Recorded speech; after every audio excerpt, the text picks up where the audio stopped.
Dans cette vidéo, nous allons découvrir ensemble l'interface de SagePay version i7. Alors, nous sommes dans la version 11, n'oubliez pas version 11 du programme. Alors, le programme est ouvert. Le fichier de paye que nous avons créé dès le départ est ouvert. Alors, quand il est ouvert, plusieurs menus apparaissent. Nous avons fichier qui était là dès le départ, à partir duquel nous pouvons soit créer un nouveau fichier, soit ouvrir un autre fichier. Nous avons la possibilité de naviguer ici entre plusieurs modules. Ici, nous pourrons tout à l'heure paramétrer les bulletins de paye. Nous avons le menu édition qui nous permet de copier-coller, de ressortir aussi la calculette Sage. Ensuite, nous avons le menu liste. Le menu liste permet de créer des éléments de structure du programme. Par exemple, les fiches de personnel. Lorsqu'il faudra rajouter un nouveau salarié dans l'entreprise, ce sera à partir du menu liste. Lorsqu'il faudra configurer les constantes qui sont les éléments de calcul,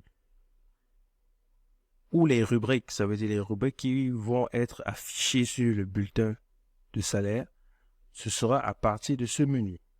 Tout à l'heure, dans une autre vidéo, nous allons configurer l'organisation, les établissements, les conventions collectives, les caisses de cotisation et d'autres éléments à partir de ce menu.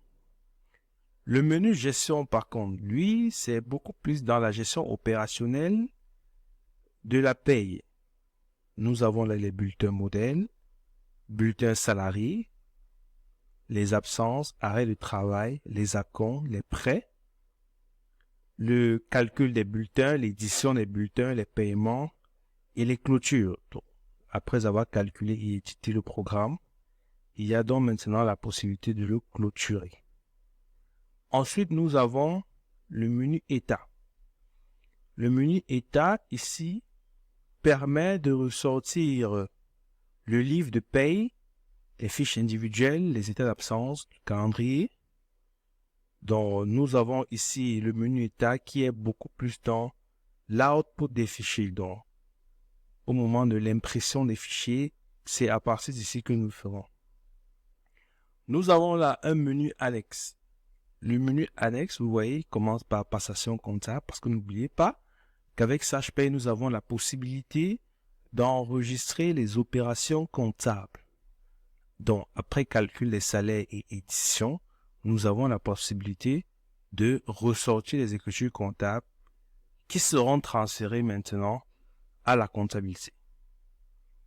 Nous avons là la gestion avancée, où nous avons des modèles, des sélections, des éditions. Nous verrons par la suite comment est-ce que cet onglet fonctionne. Ensuite, nous avons le menu fenêtre qui nous permet de changer les affichages et de faire apparaître des barres. Donc, dans cette vidéo, il était question déjà de vous présenter l'interface avec les différents menus. Et dans la prochaine vidéo, nous allons commencer effectivement à configurer le programme.